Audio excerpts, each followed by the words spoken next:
their first real hatching, and it is a nightmare out there. So I'm going to do a little series on knots, but only the ones I use. So we're not going to go over a lot of extraneous knots that I don't put into practice myself. I've got some cordage here. I've got two types. I've got some cheap Menards polypropylene rope, which has incredibly low breaking strength for being how wide diameter it is. 550 cord is about a third thinner diameter and 6 times stronger than this stuff. But for cheap cord that shows up well on camera, here we are. And one of the other types I like to use, this Mule Tape, also called pull line, is used in telecommunications and power work to pull heavy cables long distances through conduits and such. It's very inexpensive. It's made out of nylon, and it's a flat weave, but exceptionally strong. This stuff I got is just from Amazon, a company called Cajun Tie Downs. Has the nicest feel of the ones I've tried from Amazon. Doesn't fray nearly as much as a lot of them. And it's very, very cheap. I think a spool of 1,000 feet was $30 or so. And that'll last you a long, long time. This particular brand, one thing I do like about them is it doesn't pill as much, and you can tend to reuse it at least a few times, even after it's been outside for quite a while. So we're going to show you some knots that you can do in round typical rope, and also some ones that work really well in webbing.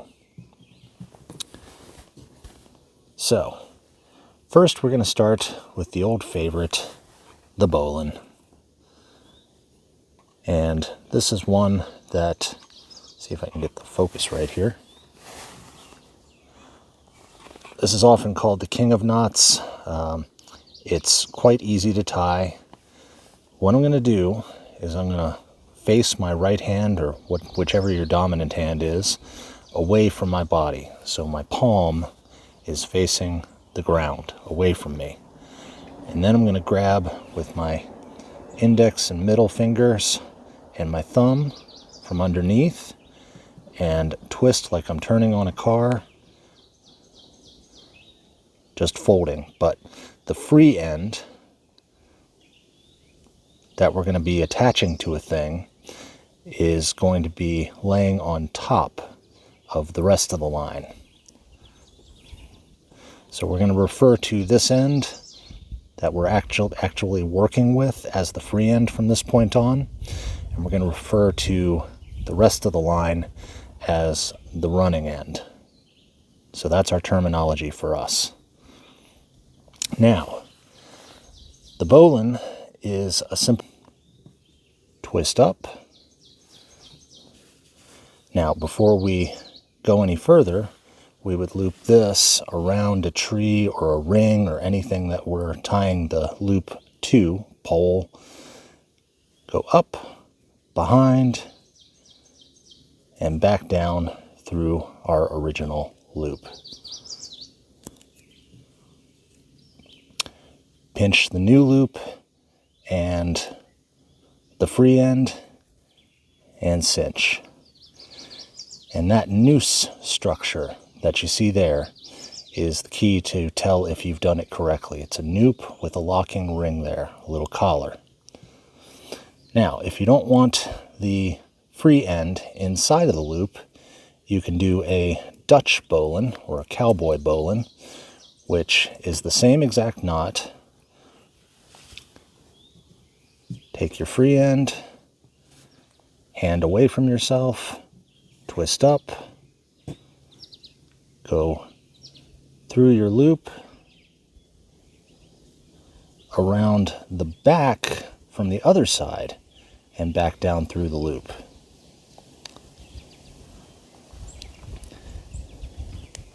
I screwed up that first Bolan. I went down through the loop instead of up from. Well, I suppose I'll have to do an edit.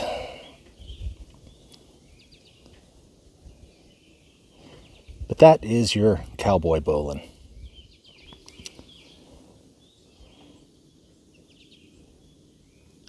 End is just on the outside. No real difference. Some people say that if you're loading the ring, that the cowboy or Dutch Bolan is better, and that the standard is better if you're loading the line. I've not noticed a difference in anything I've been doing. But if you want a simple loop knot that's relatively easy to untie even after it's had some strain put on it, the Bolan is a good choice. Now, we're going to do a complicated one that I actually do use. This is the Zeppelin single loop bend, or single loop knot. And the Zeppelin is the best possible way to tie two lines together, even if they're different diameters, and we'll do that in a future video.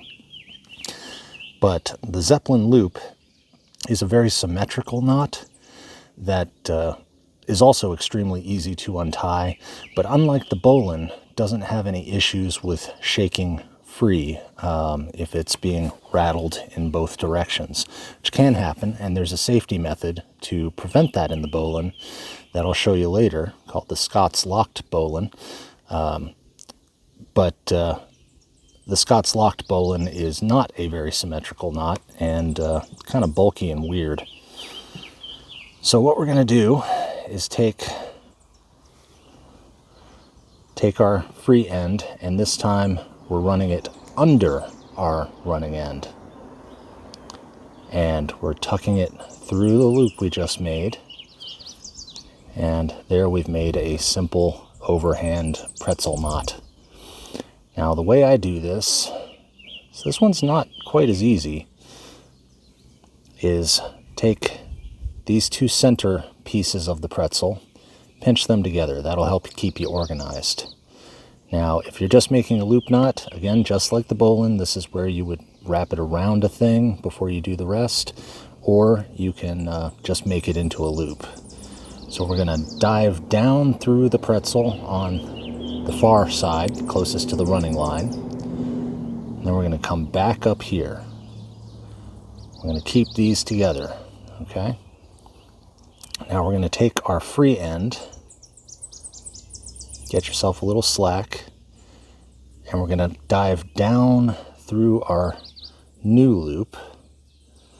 And now you see there's a loop here, and there's a loop underneath from our original pretzel.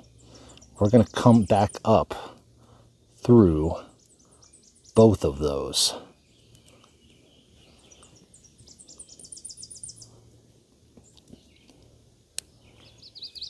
If I can get this rope to cooperate, we will.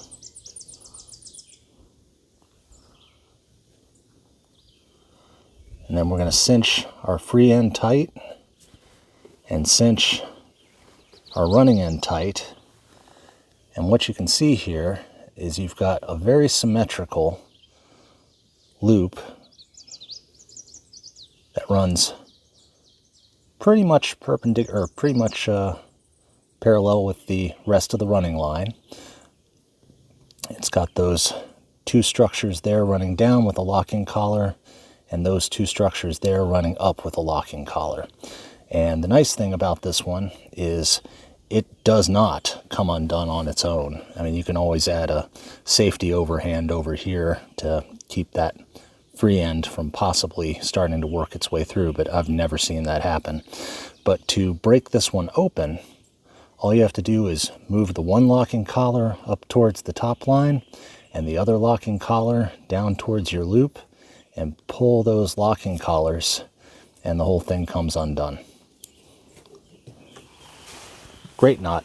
Doesn't see a lot of use for, I've never seen it in the wild, but I really, really like it. This is a simple one that is not easy to untie. If you need a permanent knot, a permanent loop that's not going to come undone on you, this one is very, very easy to learn, very easy to tie, but once you load it, you're going to need to cut it. You're not going to get this untied. So this is called a perfection loop. This is borrowed from fishing. So this time we're going to take our free end and we're going to fold it behind our running line. Now we're going to take our free end, and again, we're going to keep the new loop on top that we're just about to form on top of the original loop. See how I'm pinching the loop to keep it in shape? We're going to keep it on top of the original loop, and we're going to pass the running end, or the free end, back under the running end. So we've passed it under the running end twice. And now we have these two loops that we're kind of holding in place with our fingers, see? Just kind of loosely gripping them. We're going to take our free end and we're going to pass it between those two loops that we just made. So it's going to be down at the bottom. And then to finish this off, you take the second loop that you made and push it down through the first loop that you made and pull it through.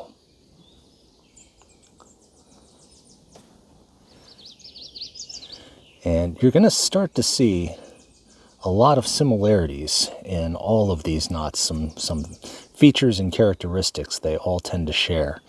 This one has a feature that will remind you of an alpine butterfly once we get to that. These crossed lines here and back, and then this double structure that you've seen in the Zeppelin, and a locking collar. And this is the perfection loop.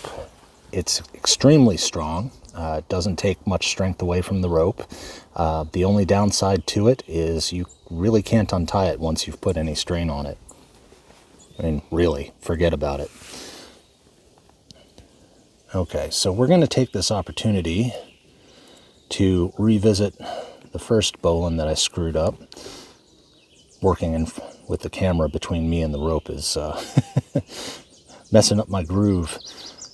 So again, hand away from me, grab the free end, twist up, making a loop, holding it. Up through the loop, around the back of the running line, and back down through the loop and pinch.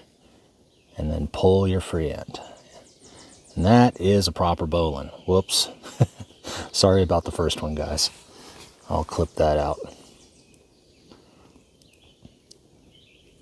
But again, like the Zeppelin, to release the tension on this, you tend to wiggle this locking collar towards the running line to get your slack back out. Now, here's an easy one. It's easy to remember. That's one reason to like it. People say it will never bind up on you, even after it's been loaded. I have not found that to be true. I've found this to tighten down quite a bit, so I don't use it as much as I used to. This is the Alpine Butterfly, and I use the in-hand method, which means I'm going to use some of the features of my hand to tie it. So I'm going to take a couple of fingers, and, you know, depending on the size of the final loop you want, that depends on what you're going to wrap it around. So your forearm would make a much bigger loop than what I'm going to do here, or all four fingers. So all we're going to do is take our running end way down there. We're going to start from there, and we're going to wrap towards our free end around our fingers 3 times. Okay? Easy enough.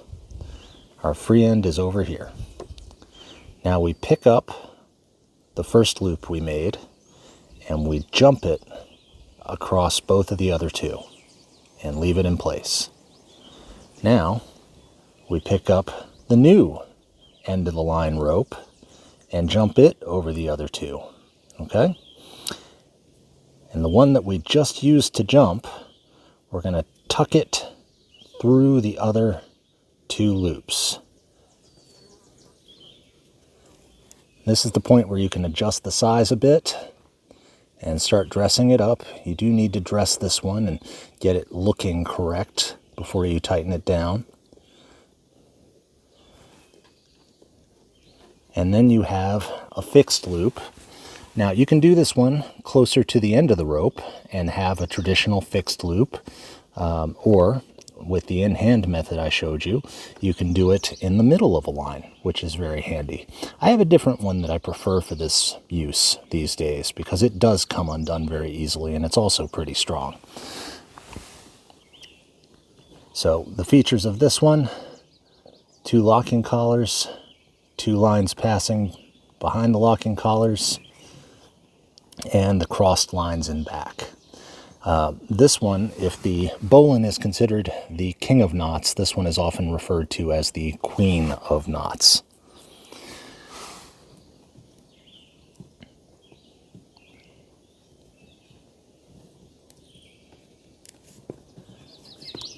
Then we can undo it fairly easily by pulling that loop back through. And you'll see that this one also naturally made a pretzel knot in there. There is a way to tie it using that original pretzel knot overhand knot methodology, but I had a really hard time remembering that one. So now the span loop, which is the one I use for a midline loop that is really easy to untie. Sorry, I've got some flies and wasps today. So again, hand away, twist up, free end is over top of our running end, but this time we're going to fold our free end to make a kind of a vertical S shape. You see, we've got a bend down there and a bend up here, okay? So this time we're going to take our bend that's closest to our free end and pass it up through the twisted loop we made in the beginning. And now we're going to take the bottom of our S shape that we made, fold it back under, and then up through the top loop and pull it all together. And the neat feature, which will come in handy when we get to the next part, this is very similar to the Alpine Butterfly, but it's unbalanced. And you can see how it's unbalanced. And it wants to lean to the right. This is called the span loop, and it's good for a temporary loop where you need to use it as a feature or clip something onto it, but you want to make sure that you can untie it when you need to. So the other way to do this is to do everything backwards and start from your running end rather than your free end, and that will end up with a loop that leans to the left instead. So the reason I use this so much is to create pulley loops for a trucker's hitch. I really like this methodology because it doesn't resist the tension that I'm going to pull, because this loop wants to lie backwards, which is very handy. And this is going to be under a lot of tension in a trucker's hitch system. And getting it undone is still pretty easy. The unbalanced nature of it makes sure of that. So you just pull that loop you passed in the end back through and you're done.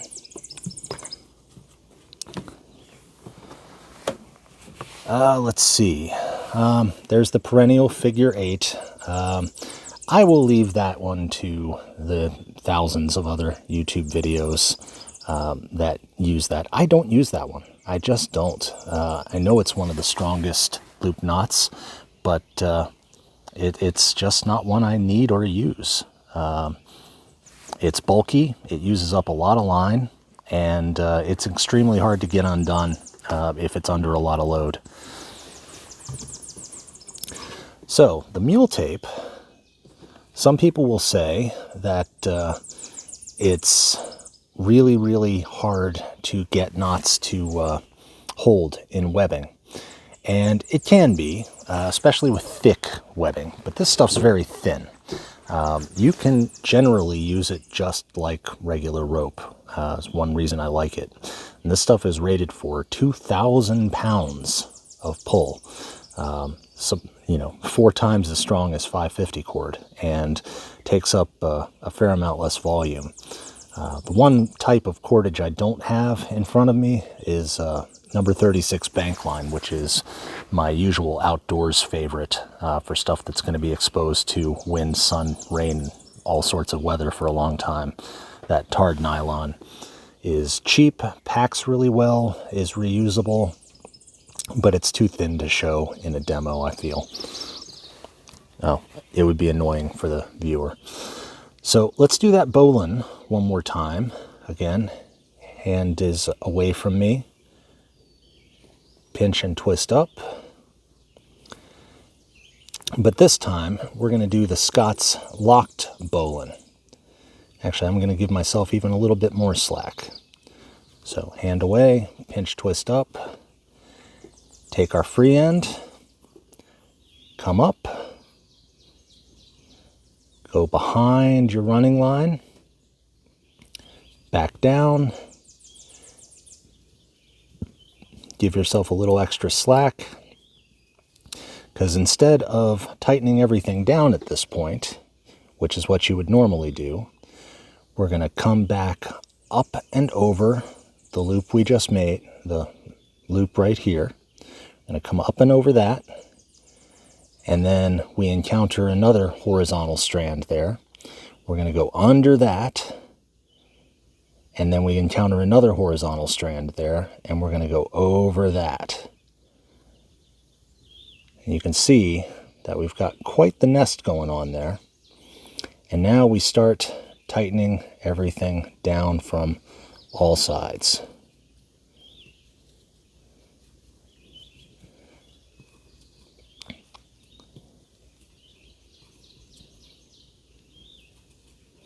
What you end up with is what's called the Scott's locked Bolan, where our free end is very firmly trapped by that interweaving that we did at the end.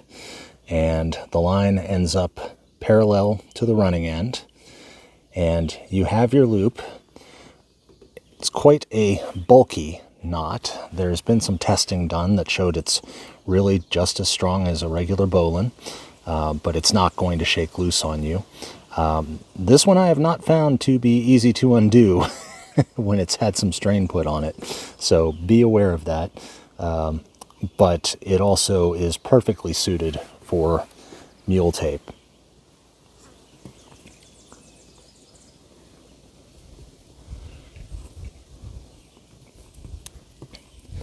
So another one that I use a lot is that simple pretzel knot, but in what's called a marlin spike hitch configuration.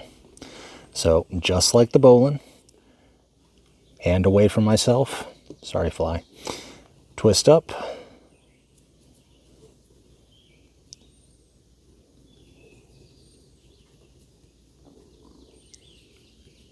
start coming through just like you were going to make an overhand knot, but now you can place a stick or something in that loop, and that's a marlin spike hitch.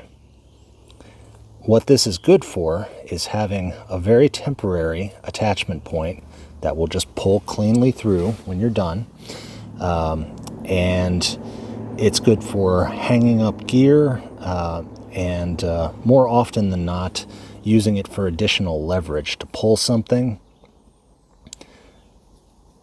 You can also just do it this way. This actually might be an easier way to teach. Hand away, twist, fold that new loop along the line, and pull some line there, and put your object through.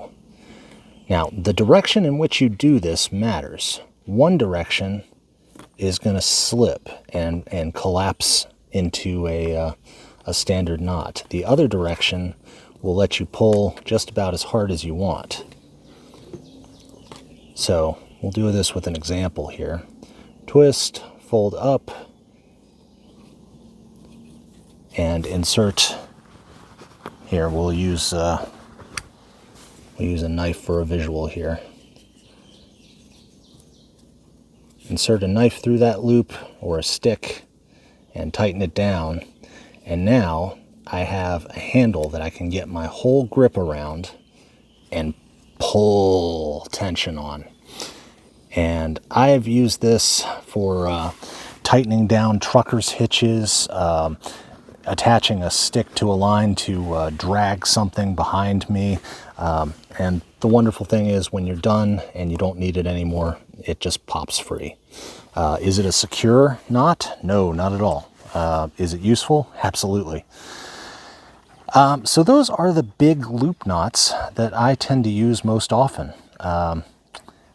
They fulfill everything about loop knots in various situations that I've found myself to need. Tomorrow we'll go on to hitches and bends. We'll do the trucker's hitch. We'll do the double fisherman's. We'll do the Zeppelin bend, and a few others that I find valuable, including a double trucker's hitch that I've not seen other people doing, that gives you more compound mechanical advantage, along with a blackwall hitch to keep the tension on while you're pulling it. But that's it for today. I hope you were able to learn something. It's so bright outside, I wasn't even able to see if I was in focus for most of it. So I'll check this out before I ship it. Thanks for joining me, and hope you have a great day.